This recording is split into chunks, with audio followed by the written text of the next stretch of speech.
वैदिक एस्ट्रोलॉजी के तहत चंद्रमा की एक विशेष महत्ता है। आपकी जन्म कुंडली में यदि चंद्रमा येन केन प्रकारेण पीड़ित है, कमजोर है, तो मन की व्यवस्था को चंद्रमा डिसाइड करते हैं। वह इंडिकेट करते हैं कि आपकी जन्म पत्रिका में चंद्रमा किस पोजीशन में है, बेहतर पोजीशन में है या नकारात्मक संकल्पना से युक्त व्यवस्था में आपकी जन्म पत्रिका में चंद्रमा इंक्लूडेड मोड में है। मित्रों, बड़ा ही इंटरेस्टिंग वीडियो है। यदि चंद्रमा कमजोर है तो आपके मन में असंतुलन का भाव है, आपके मन मुताबिक कुछ कार्य नहीं हो रहे हैं, मन व्यथित है।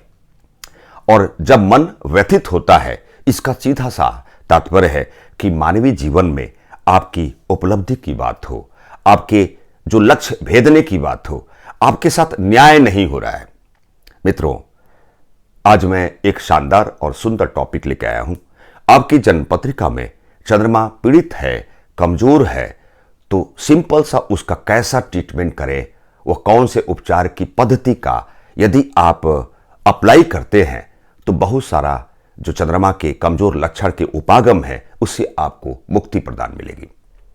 मित्रों, चंद्रमा मन है, बड़ा ही तेज गति से चलने वाला शीतल प्लैनेट, माता की कारकत्व व्यवस्था को संचालित करता है। आपकी मानसिक व्यवस्था, आपकी मन स्थिति की व्यवस्था को संचालित चंद्रमा करते हैं। हमारे शरीर में जलीय अंश की मात्रा को भी चंद्रमा ही डिसाइड करते हैं। अर्थात 9 ग्रहों की उस व्यवस्था में चंद्रमा का पीड़ित होना बेहतर नहीं माना गया है। 2.25 दिन में तेज गति से चलने वाला चंद्रमा एक राशि को परिभ्रमित करता है। मित्रों, चंद्रमा आपकी जन्मपत्रिका में किस प्रकार का फल देने वाला है, इसे आप सामान्य कथन से कैसे समझ पाएंगे? आप अपनी लग्न पत्रिका को ओपन करें और आप देखें कि किस नियत अंक में आपका चंद्रमा किस भाव में किन ग्रहों से युति अर्थात कंजक्शन मोड में साथ बैठा हुआ है। 9 ग्रहों की व्यवस्था में यदि चंद्रमा साथ में सूर्य बैठा हुआ है तो इसका तात्पर्य है चंद्रमा और सूर्य का जब कंजक्शन मोड बनता है तो अमावस्या का समय होता है। और सूर्य से यदि चंद्रमा निस्तेज है, अस्त है, तो मानसिक व्याकुलता, लैक ऑफ कंसंट्रेशन और इरेगुलर लाइफ का इंडिकेशन एक व्यवहारिक स्तर पर आने लगता है। अर्थात सूर्य और चंद्रमा का कंजक्शन, दोनों की युति, दोनों साथ बैठे हैं, तो येन केन प्रकारेण इसका एक ऐसा परिणाम की प्राप्ति आपके व्यक्तित्व में शामिल होने लगता है जैसे महत्वाकांक्षा, ऊंची अभिलाषा का समागम योग में आने लगते हैं। अपने उम्र से बड़े उम्र के व्यक्तियों के साठगांठ में आते हैं और अपने हायरार्की लेवल से अपवर्ड मोड में आप पदाधिकारियों से, अधिकारियों से तालमेल रखने में आप इच्छुक होने लगते हैं। चंद्रमा और सूर्य की युति का एक मिला जुला रूप है। यद्यपि यदि चंद्रमा सूर्य से अस्त होता है, कभी कभी ऐसा भी देखा गया है कि अंश का, एंगल का डिफरेंशिएट के कारणवश चंद्रमा अस्त नहीं होता है। यदि चंद्रमा अस्त नहीं है तो बेनिफिशियल है। चंद्रमा यदि निस्तेज अवस्था में आता है सूर्य की युतिबद्ध तरीके से तो थोड़ी समस्या आने लगती है। ठीक उसी प्रकार चंद्रमा और मंगल का कंजक्शन बना हुआ है आपकी जन्मपत्रिका में तो महालक्ष्मी धन योग कहा गया है। अर्थात मंगल का जो भी चारित्रिक विशेषताएं हैं वो आपके जन्मपत्रिका में चंद्रमा और मंगल की युतिवश, चंद्रमा अर्थात आपकी मानसिक विचारधारा में, आपके मन में मंगल के चारित्रिक विशेषताओं का, प्रकृति स्वभाव का आगमन होने लगता है।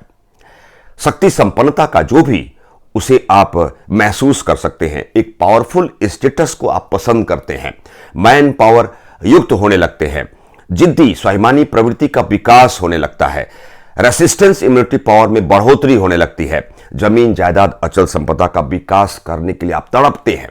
अर्थात चंद्र मंगल का कंजक्शन यदि आपकी जन्मपत्रिका में बना हुआ है, जिसे महालक्ष्मी चंद्र मंगल योग का नाम दिया गया है।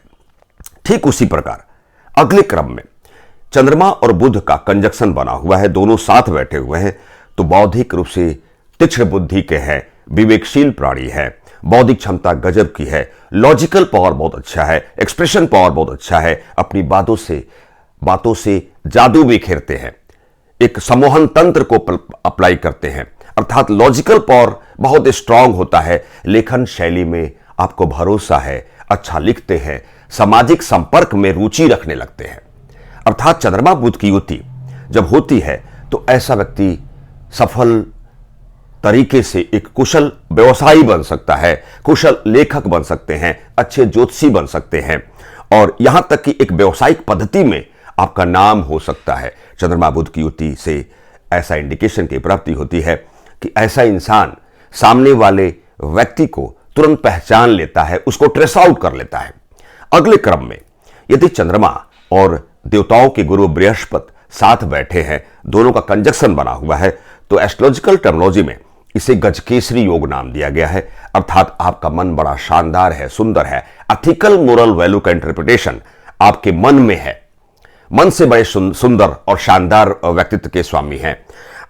नैतिकतावाद संबंधी कार्य में रुचि लेते हैं, आध्यात्मिक कार्य में भी रुचि लेते हैं, यज्ञ आदि करने में रुचि लेते हैं, अर्थात भगवान की उपासना, प्रभु की उपासना में भी तल्लीन होते हैं। अच्छे इंसान हैं, आपकी नीयत, आपके भाव में कमी नहीं है। चंद्रमा ही डिसाइड करता है कि आपका मन कैसा है, आपके भाव कैसे हैं, आपका नीयत कैसा है। यदि आपके भाव, नीयत और मन सुंदर है तो प्रभु कृपा की प्राप्ति भी होने लगती है। मन में असंतुलित व्यवस्था और मन का असुंदर होना यह इंडिकेट करता है कि कुछ नेगेटिव हैपनिंग मोड को अप्लाई करने वाले हैं। मन जब सुंदर होता है तो ईश्वरीय कृपा की प्राप्ति भी होने लगती है। अर्थात चंद्रमा और बृहस्पति का जब कंजक्शन मोड बनता है, जिसे गजकेसरी योग नाम दिया गया है, अर्थात आप विद्वान हैं, एकेडमिक क्वालिफिकेशन बैकग्राउंड में भी ऊंची शिक्षा उपाधि को ग्रहण कर सकते हैं, ग्रहण कर चुके हैं। इसका इंडिकेशन बड़ा शानदार है, एक शानदार राजयोग की भांति गजकेसरी योग है। चंद्रमा और बृहस्पति की युति बनी है तो चंद्रमा आपका बहुत ही सुंदर है। मित्रों, अगले क्रम में असुरी शक्ति, असुरों के गुरुदेव शुक्राचार्य, चंद्रमा और शुक्र यदि आपकी जन्मपत्रिका में साथ बैठे हैं तो विलासी, भोग विलासता की ओर उन्मुखता का भाव उत्पन्न हो रहा है। आप अपने व्यक्तित्व का अपव्यय करने में आपको महारत हासिल हो रही है, अर्थ का अपव्यय करते हैं, कुसंगत भी अप्लाई कर सकते हैं अपने व्यवहारिक स्तर पर, और नैतिकतावाद से युक्त जीवन से आप दूर जा रहे हैं। अनैतिक संबंध का स्थापन भी कर सकते हैं। मादक पदार्थ का व्यसन का भाव भी उत्पन्न होने लगता है, अर्थात मन से विलासी होना, भोग विलासता की ओर उन्मुखता के भाव को उत्पन्न करते हुए अपने व्यक्तित्व को धूमिल करने में चंद्रमा और शुक्र का जब कंजक्शन दोनों साथ बैठे हैं तो बेहतर नहीं माना गया है।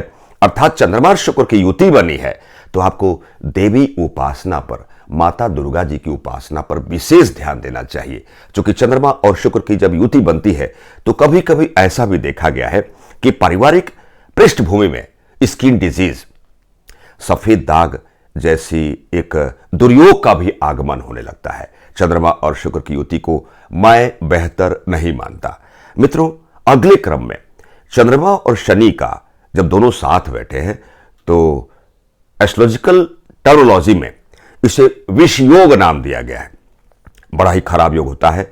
चंद्रमा शनि की युति है आपकी जन्मपत्रिका में, सीधा सा इसका तात्पर्य है सब कुछ आपको प्राप्त हो चुका है, फिर भी मन में असंतुलन का भाव है, पारिवारिक बाधा का समुच्चय योग बना हुआ है, आप दूसरी दुनिया की बात सोचते हैं, व्यवहारिक स्तर में मन कहीं और है, शरीर कहीं और है, द्वंद्वाद का अप्रोच, उपागम का व्यवहारिक स्तर पर अप्लाई होने लगता है आपके व्यक्तित्व के सापेक्ष। चंद्रमा और शनि चूंकि दोनों के स्वभाव में मैचिंग नहीं है, जहां शनि क्रूर पापी प्लैनेट, धीमा गति से चलने वाला प्लैनेट, एक राशि को 2.5 वर्षों तक विचरण करता है, वही चंद्रमा शुभत्व फीमेल प्लैनेट, जहां शनि मेल प्लैनेट, चंद्रमा 2.25 दिन में एक राशि को परिभ्रमित करता है। विषयोग एक दुर्योग की भांति है। चंद्रमा और शनि की युतिवश आपको इसके लिए काल भैरव की उपासना और भगवान शिव जी की उपासना पर विशेष ध्यान देना होगा, क्योंकि यह एक दुर्योग की भांति है। चंद्रमा और शनि की जब युति आपकी जन्मपत्रिका में है तो एक नेगेटिव हैपनिंग मोड को अप्लाई अवश्य भावी रूप से करता है और पारिवारिक बाधा का समुच्चय योग भी बनता हुआ नजर आता है। मित्रों, अगले क्रम में चंद्रमा चूंकि मन है, आपकी मन स्थिति कैसी है, आपके मन का भाव कैसा है, आपका नियत आपकी कैसी है। अर्थात चंद्रमा जब राहु से युतिबद्ध होता है, दोनों साथ बैठते हैं, तो इसे चंद्र ग्रहण योग नाम दिया गया है। अर्थात चंद्रमा के जो भी नेचर, उसके प्रकृति स्वभाव को राहु ने खंडित कर दिया है। मलेक्स प्लैनेट राहु है, मायावी प्लैनेट राहु है। राहु इंस्टिंक्ट मोड में आकस्मिकता का कारक भी राहु है। आपकी जन्मपत्रिका में राहु चंद्रमा साथ बैठे हैं, तो आपका बैकग्राउंड कैसा है इससे मतलब नहीं है। आप राजनीति की ओर अग्रसरित होने लगते हैं, यद्यपि उसका फल प्रतिफल की प्राप्ति, परिणाम की प्राप्ति न भी हो, एक सिकनेस वाले मोड को अप्लाई करने लगते हैं। एक मुंगरी लाल के हसीन सपने वाली स्टाइल में अपने व्यवहारिकता को अप्लाई करने लगते हैं और अनैतिक संबंध का स्थापन भी होने लगता है। आपका आचार व्यवहार में असंतुलन होता है। कब उठना है, कब सोना है, क्या खाना है, क्या पीना है, बिल्कुल मलेक्स की भांति जीवन को अव्यवहारिक स्तर पर व्यतीत करने लगते हैं। एक दुर्योग की भांति चंद्रमा और राहु यदि साथ बैठे हैं, जिसे चंद्र ग्रहण योग नाम दिया गया है, यदि आपकी जन्मपत्रिका में इस प्रकार का लक्षण चंद्रमा और राहु की युति है, तो मन के आप अच्छे नहीं हैं। चाहने के बावजूद भी आपके मन में नेगेटिव बातों का आगमन होने लगता है, जिसे कार्टेशियन मेथड कहते हैं।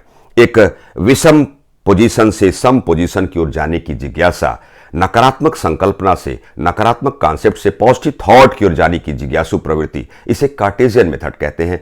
अर्थात आपके मन में असंतुलन का भाव उत्पन्न होने लगता है। यदि चंद्रमा और राहु की युति है, तो आपको भगवान शिव जी की अर्चना पर विशेष ध्यान देना होगा और प्रत्येक 3 माह में एक विशिष्ट स्थान विशेष में काल भैरव का भी दर्शन कर सकते हैं।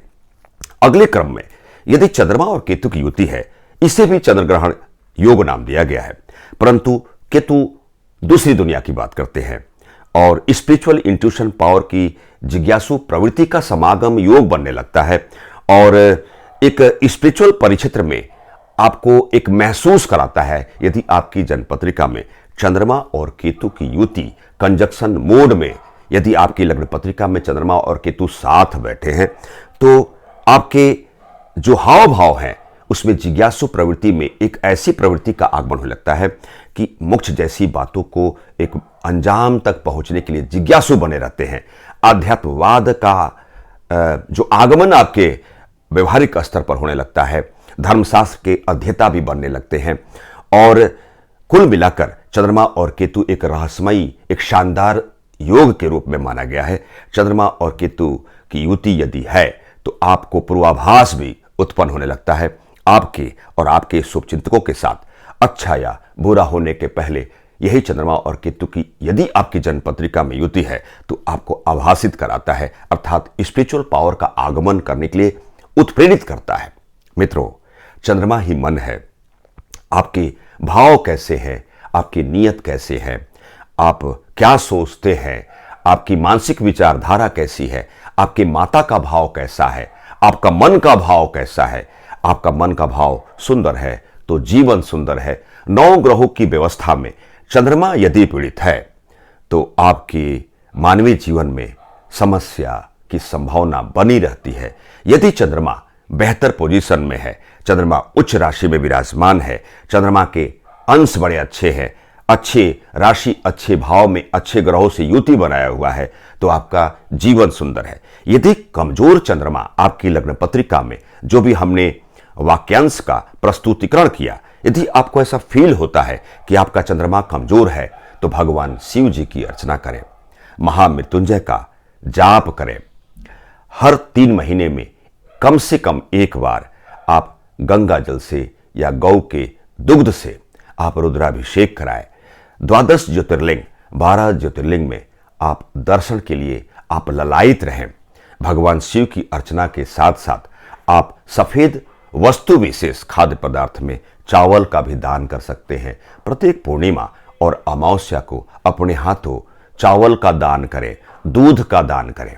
मित्रों, छोटे छोटे ऐसे उपाय हैं कि चंद्रमा जो मन की कारकत्व व्यवस्था को संचालित करते हैं, चंद्रमा अहम प्लैनेट है।